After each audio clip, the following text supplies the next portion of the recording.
Okay, my microphone cut off last time, so I wish there was a way to put the videos together. Uh, Maybe valuable and important law is not non-derivative source of value of dignity possessing beings. It seems more justified to place our emphasis on what the genetic basis is deriving its value from. In this case, to that which actually goes around ground dignity, whatever this may be, but that may be too quick. We may even consider our other options further. One possibility is that we should weaken what it means to fulfill intrinsic value condition.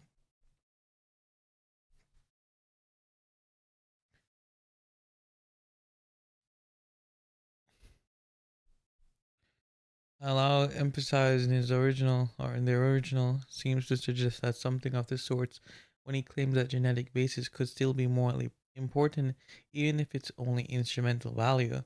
And a weakened value condition might refer states that the morally relevant properties should simply have some value.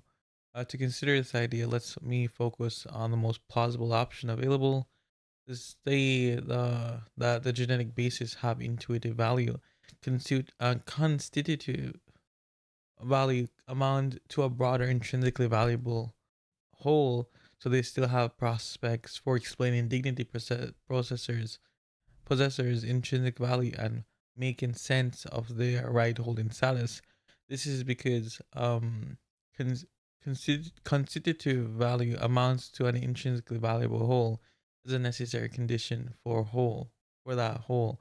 Moreover, if genetic basis for moral agency has constitutive value, this makes the most sense of Lao. Let me highlight that. I'll look into what constitutive value is. Concern that it should be integrated into the genome of a person. Integration the genetic basis into the genome matches it up with whatever is needed for it to amount to a broader intrinsically valuable whole, the value of you as a dignity possessor. This response does not work because naturalism loses its plausibility as a foundation for dignity if the intrinsic value condition is weakened. Grounding dignity in constitutively valuable property might result in a scope coherent with the HST, but it will seem that the property doing the grounding cannot fully explain all the wrongs that the status of dignity aims to explain. To do this explanatory work in a non circular way, we saw above in section 1.2 that natural properties must be non arbitrary by having intrinsic value. But if the genetic basis is only valuable continuously, then it is not value it is then it is not value relevant in the right sense, precisely because it is not intrinsically valuable unless it is destroyed. The genetic basis for agency constitutive value is rarely something we ought to act towards in any part to act towards in particular ways. Okay.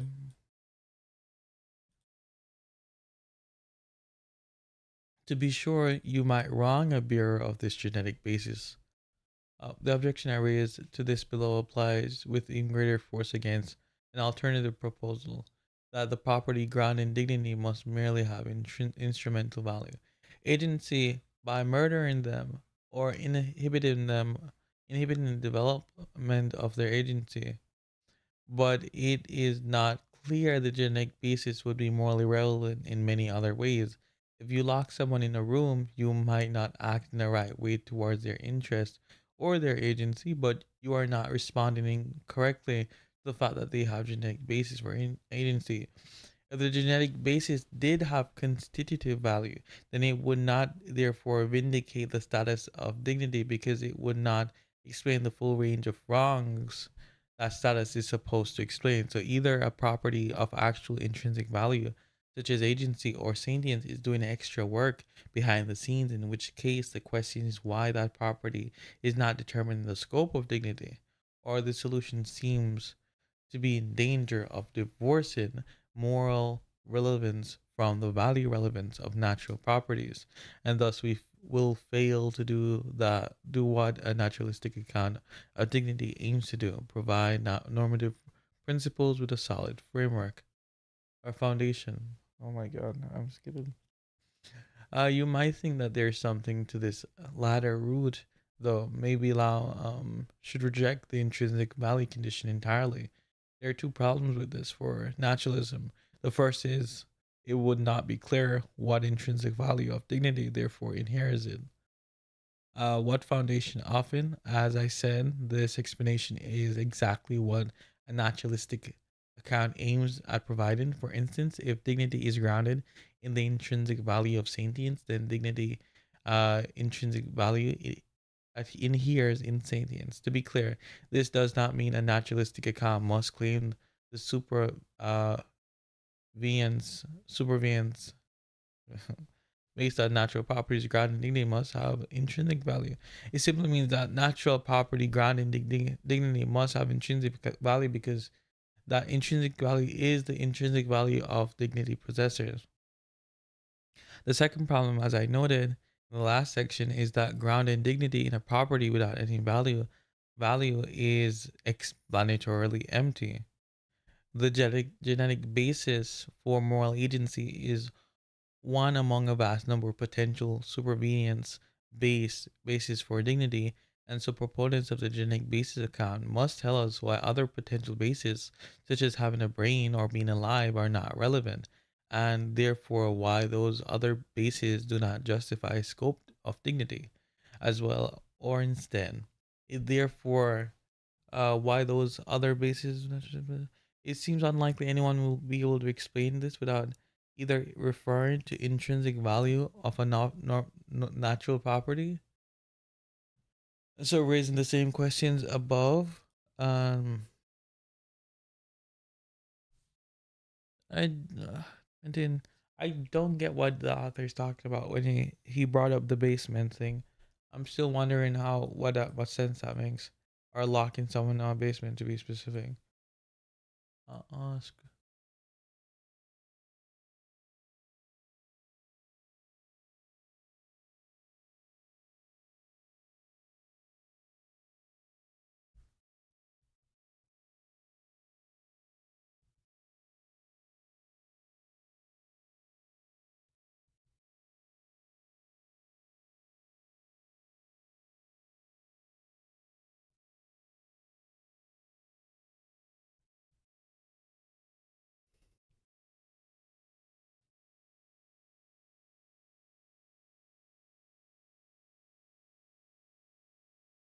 Okay.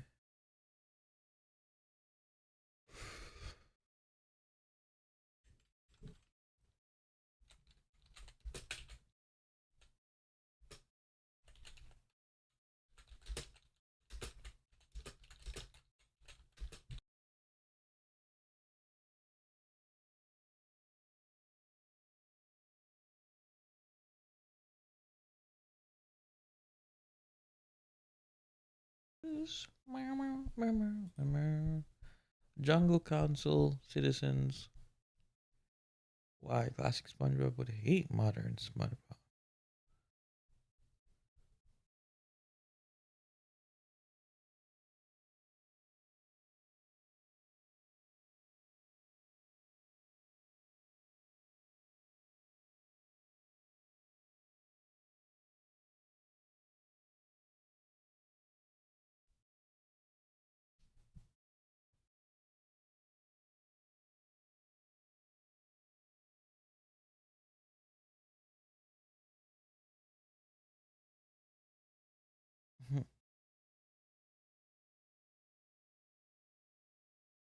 There goes my baby.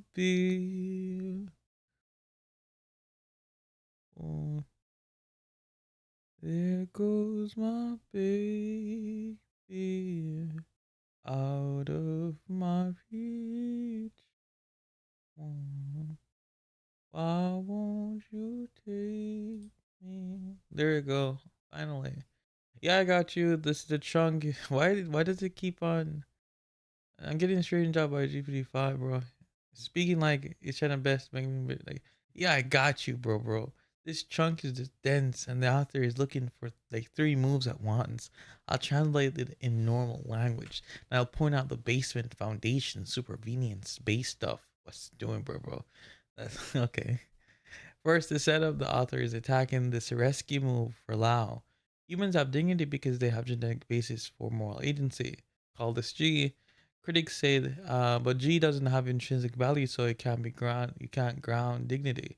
Someone might now try to defend Lao by changing the rules. Instead of dignity ground in features having to be intrinsically valuable, maybe we just need it to be constitutively valuable.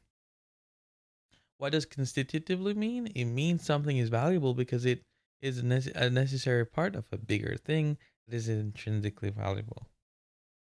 Example, a heart might not have value in of itself or all by itself, but it's a constitutive part of you and you are intrinsically valuable. So maybe your DNA is like that. It's not valuable standalone, but valuable because it's a part of the valuable whole, you, the right holder. So the idea is G, the genetic basis, have constitutive value because it's a part of the whole valuable whole, the person with dignity. Maybe that's enough. While the author says this response doesn't work, the author replies is basically, nope, that's not enough. Here's why. Reason one, it breaks naturalism. If you weaken the condition, naturalism here equal the project of ground and dignity in some natural property like sentience slash agency, exam, etc., in a way that is not heavy, hand wavy, or metaphysical, the naturalistics want to say, here's the natural feature. The feature is itself morally significant. That's why it has dignity. For naturalism to not look arbitrary, the ground and property needs intrinsic value. It has to matter in itself. Otherwise, you're just choosing a property, genes, brain, whatever, and saying this one counts. Trust me, that's arbitrary. So if you weaken the rule and say, the property doesn't need intrinsic value, it just needs to be a part of something valuable, you've now broken what made naturalism attractive in the first place. It was supposed to give us solid, non-arbitrary foundations. Um, in other words, if you let in merely constitutive value, valuable stuff like naturalism stop being able to say why that stuff is the correct moral foundation versus any other stuff. Um, Reason two, the genetic basis can explain all the kind of wrongs dignity is supposed to cover. Dignity is supposed to explain a wide range of moral protections. It's not just don't kill them. It's also don't lock them up for no reason, don't degrade them, don't torture them, etc. It's a whole package of deontic claims. The author says, sure, murdering someone or stopping them from ever developing agency would obviously be wrong, but a lot of other wrongs don't involve attacking their genetic basis for agency. For example, if you lock someone in a room and isolate them, that's a dignity violation. You wrong them, but are you disrespecting their genes? Not really. You're disrespecting them as an agent, a subject, a sentient being. The genes aren't what makes that wrong situation wrong. So if genetic basis is supposed to be the thing that justifies dignity, then it should explain why all these actions against them are morally wrong. But it doesn't. It only explains a narrow subset like killing them or preventing them their agency from forming. It can explain the full moral range, so it can be the dignity base. Uh, that's the first big hit. Okay. Reason three: if something else like sentience agency is doing the real work, then why not use that instead? The author then says either a genuinely intrinsically valuable property like agency or sentience is secretly the thing that that's really explaining why it's wrong to lock you up, humiliate you, etc. In which case, that should be the basis of dignity, not genes. You refuse to appeal to any intrinsically valuable property, which means you're now picking some natural feature like genes, being alive, having a brain, etc., and declaring it the base with no value story, which is empty. it becomes arbitrary. You've lost a solid foundation. The second big hint is this is where basement things come in. Supervenience base equal basement layer. When he says that the genetic basis for moral agency is not only one among a vast number of potential supervenience bases for dignity, he's saying imagine dignity sits upon the top floor. Something underneath the basement is supposed to support it. Lots of different natural properties could be proposed as the basement: having a brain, being alive, being human, having DNA, having the capacity for pleasure, being sentient, etc. If you say the basement is genes, you have to explain why that basement and not the other one. Why not having a brain? Why not being alive? Why not feeling pain? Why not having memories? If you can't answer that without appealing to intrinsic value, then you're just picking whichever basement gives you human supremacist results you want. HST, human standard thesis. Basically, almost all and almost only humans have dignity, and that's circular. You're not discovering a foundation, you're reverse engineering one to fit desired conclusion. Okay. Reason 4: if you drop intrinsic value entirely, naturalism collapse. The author even anticipates, okay, maybe we should reject the whole intrinsic value requirement. They say that's failed for two reasons. Then what does dignity value inherently sit in? You've lost any answers to what making a being dignity matter in it themselves. That's literally the thing naturalism promised to is to explain. To if you say dignity is grounded in something with no value at all, that's useless. If the base of property has no value, then why should it generate duties? Why should it grant rights? You haven't explained anything, it's empty. So, what is the author trying to get at with the base thing? Naturalistic theory of dignity needs a real base, one natural property that has intrinsic value and cannot arbitrarily explain why beings deserve dignity. uh, Genetic basis for moral agency doesn't work. It's best part of something else valuable, constitutive, not intrinsically valuable by itself. It can explain the full set of dignity violations, like wrongful imprisonment, humiliation, dehumanization, etc. And if you try to treat it as the basement, you owe a story about why that basement and not any other possible basement property. You can't give that story without secretly appealing to some other intrinsically valuable feature like sentience or agency. So the author is cornering Leo into a dilemma. Either admit that, like sentience or agency, which is intrinsically valuable, is the real ground of dignity, and then maybe non humans get it too. Or admit the whole human dignity, because of our gene thing, is kind of arbitrary, circular, empty.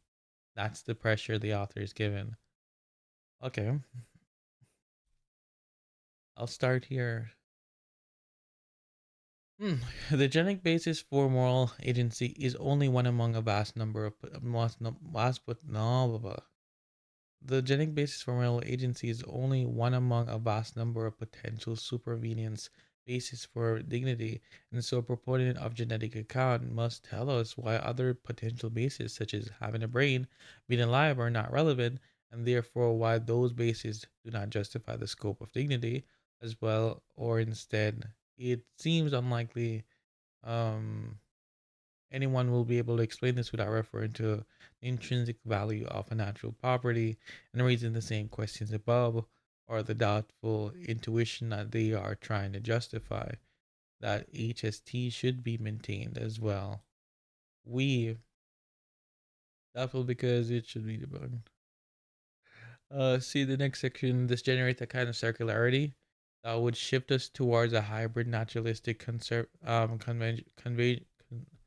conventionalist account. In section 1.5, we'll briefly consider this possibility and reject it on the basis that it takes on conventionalism associated problems as well as naturalism. Given this, we can conclude that the genetic account fails. Leo's account seems strong because it improves other naturalistic view of the HST, yet its failure demonstrates why naturalistic accounts will struggle to justify HST. No natural properties that cohere with HST seem to have intrinsic value to overcome the scope challenge. A justification of the HST must be coherently grounded in natural properties of intrinsic value, but as long as proponents of dignity endorse HST, this is an exceptionally tall order. 1.4 uh, Conventionalist accounts. Rather than accepting the natural grounding condition as their starting point, a staunch proponent of HST might adopt a conventionalist strategy of justification. Conventionalism eschews natural properties entirely. The guided motivation behind this is that grounded dignity in natural properties might, as we have seen, warrantingly excludes many humans, such as children or the profoundly cognitively disabled. Wait, what? Conventional strategy of justification, conventionalism ensures natural properties entirely. The guiding motivation behind this is that grounded dignity in natural properties might, as we have seen, warily excludes. Okay. To avoid this, conventionalism of aims to justify the HST according to coherence and integration with a particular body of thoughts and social practices, human rights, laws, global norms associated with human rights more widely, etc., etc. After briefly introducing this approach, I argue that it's too doomed to fail in justifying HST, as are hybrids of naturalistic versions of it. On the conventionalist view, dignity is a status conferred on members of the community of humanity, and human rights are therefore claims for justifactory standing as a full member. This internalist approach attempts to interpret and shape socially constructed facts about how dignity is understood within human rights discourse. Neither the character of this idea of dignity accords with the concept I outlined in the introduction. Either the rank or notable bearing or of having deontic moral status is extended to humans without any consideration of non-humans, or many other beings are taken to also have a moral status, whilst a separate and presumably higher rank of dignity is extended to human alone. This approach is not purely phenomenological. The goal is not simply to capture the social senses of the use of dignity. Instead, conventionalists aim to justify why, despite the inconsistency the scope challenge raises, the HT is a coherent thesis to hold. Because those inconsistencies only arise if we endorse the natural grounding and intrinsic value condition in the first place. The aim here is to justify and protect certain secular norms surrounding the minimal treatment of humans, while simultaneously referring from engaging in any problematic reference to nature, rather than rights deriving from dignity as a naturalistic approach. All humans have dignity because we already take them to have rights that accrue to humans as such. In order to protect the most vulnerable people under the threat of being dehumanized, treated such as they are inferior to other humans, conventionalists contend that we should assert a sharp distinction between humans and animals. The worry here may be that including non-animals will endanger the most vulnerable humans. A sharp distinction purportedly protects against this. There is an intentional circularity here, leading to an immunity to external criticism. Any argument which attacks conventionalism from the outside is dismissed on the ground that it undermines the very aim of conventionalism, defending the human rights of all humans. Despite the critique I advance in the next section, there is much in conventionalism that should be maintained, as Elizabeth Anderson, 2005, has noted, while some moral obligations can be directly determined from the properties granted our dignity, not all of them can. The plausibility of the conception of dignity we arrive is relative to the paradigm of contemporary society. Puts it, dignity should accompany the core uses to which the concept is put in everyday discourse. The rights which are associated with dignity should be left to a derivative chain of grounds explanation alone, because wrongs are necessary commitment committed by wrongdoers in a particular context. Certainly, the basic rights, which are the focus of human rights theory, are the most shareable and the most independent of specific spatial and temporal contexts. Um, Yet, while this tells us what kind of things basic rights are, it doesn't tell us what content they will have. The wrong in particular dignity bearers is vulnerable to vulnerable to will be sensitive to the normative relations that proponent, oh my god, potential victim, perpetrators, and third parties find themselves in.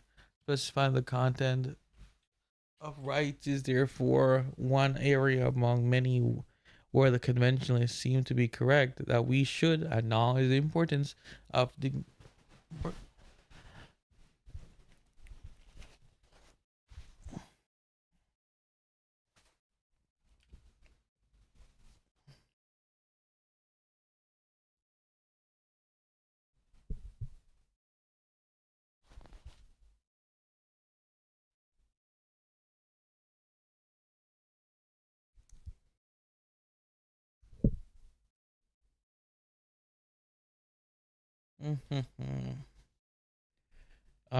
Seems to be correct. Deploy bridge. Cultures, even species, and a conception of dignity beyond the human can therefore incorporate a degree of conventionalism beyond the human too. The defects in conventionalist account of human dignity. Nonetheless, if the conventionalist is to justify the HST and overcome the scope problem, they must show that we can plausibly give up the natural grounding and intrinsic value conditions. I contend this cannot be achieved. To begin, imagine the following. Blueville. In Blueville, there are blue man rights rather than human rights. Blue man rights are coherently socially constructed through the notion of blue man dignity, a conception of dignity that captures the practice of social inclusion of all humans with blue eyes. These practices involve blue eyed humans treating themselves and others as if they have a high rank. Despite the physical differences, blue eyed humans all receive intuitionally protected blue man rights, while humans with other eye colors lack legal protections entirely. According to conventionalism, the possession of blue eyes is simply reflected a social fact about how blue man rights have been constructed and interpreted across time. Thus, the conventionalist argument for blue man dignity, like the conventionalist argument for human dignity, would be impervious to external critique. The only route open to object to this state of affairs is to claim Blueville as a whole did not seem independently plausible. Similarly, I claim that while the notion of being a member of the human community as coherent is no better than any alternative mutually incompatible coherent view, like the notion of being a member of a blue man community. This makes conventionalist accounts ambiguous. They are unable to tell us why social practices are justified because all explanations will refer back to the same social practices. The scope challenge therefore rears its head again. Can an account be non arbitrarily plausible and coherent without the natural grounding and intrinsic value conditions? The case of Blueville suggests not. Either conventionalist accounts can become contingent and ambiguous because they fail to provide the intended scope of dignity with independent plausibility, so they collapse into naturalism, which, as we have seen, cannot justify HST because it too fails to overcome the scope challenge. Hence, if we are to persuade a skeptic that some beings, humans or otherwise, have dignity, we need a justification which is grounded in natural, intrinsically valuable properties. One first blush attempt to respond to this independently plausible complaint is a non naturalistic way to claim that the importance of desirability of human rights, practices, and paradigm is what makes the HST independently plausible. Human rights are embedded into the intuitions and norms, institutions and norms which make up the community. Human dignity is not therefore only something which we have because we are human, right? We have human rights. It's also a standpoint from which human rights can be assessed and critiqued in a dialectical fashion.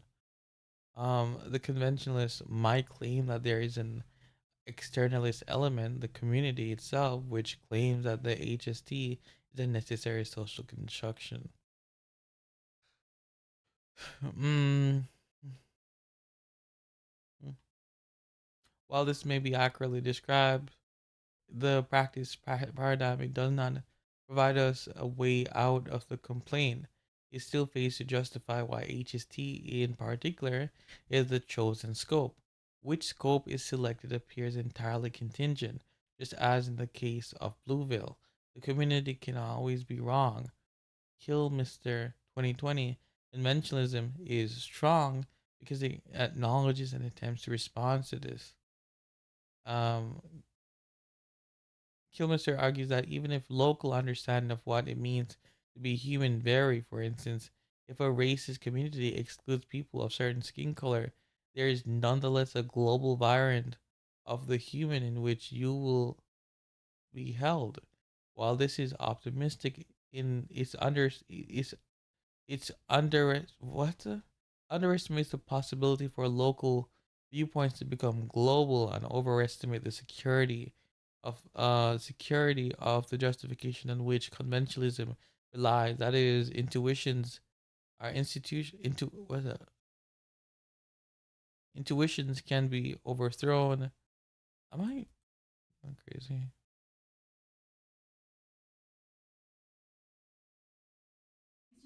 Institutions, not intuition. Institutions can be overthrown and socially constructed ideas reshaped. What more is, it may seem that there's a greater vulnerability to this, the more reliance we place on those social constructions. For instance, human right norms could always change so as to become less inclusive, such as in Blueville. Conventionalists might claim that historical and legal precedent guard against this, but conservative values can and have been overturned. If this occurs, there is little conventionalism can say to object, but it's nonetheless seems there is solid grounds for complaint. The possession of dignity should therefore rest on more than a mere social claim to membership in global community. Precisely because this approach ensures natural properties, inconsistency about who has dignity will invariably arise for the conventionalists whenever the scope challenge is raised. The natural property of being must be taken.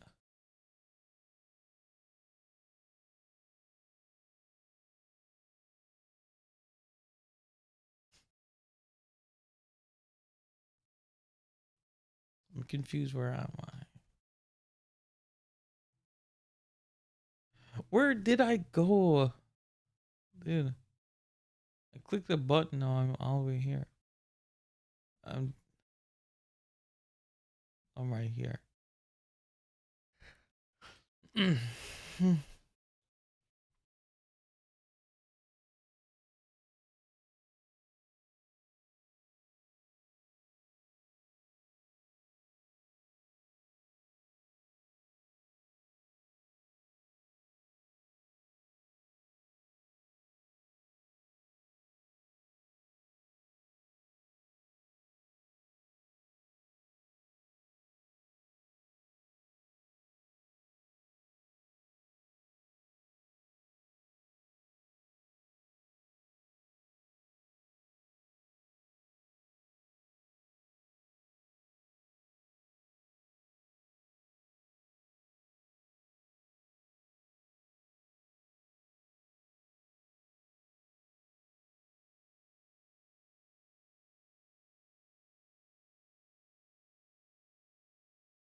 Okay, one, two, three. There you go. Mike's working again. Precisely because this approach ensures, uh, brother, I need to get something to raise this up. I have my microphone placed on books, and I only have about four books right now on the table. I could place more books, but then it's just gonna be a leaning tower, and then it's gonna all just fall over. Um, I guess I could use my laundry basket to raise it up. Give me a second. Oh, brother. Okay.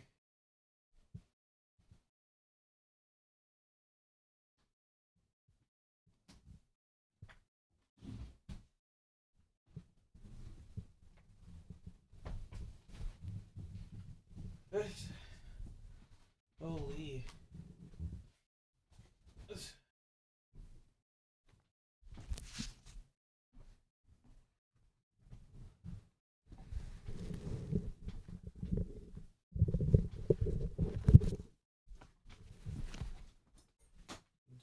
It's not a good idea.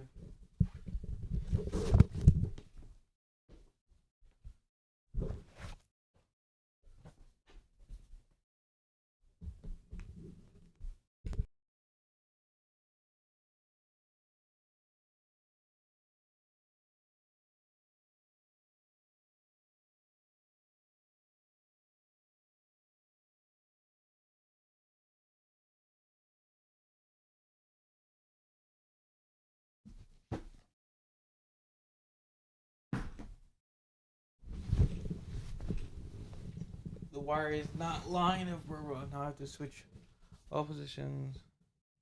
Probably go to desktop. Even though I've slept enough, so I shouldn't be tired.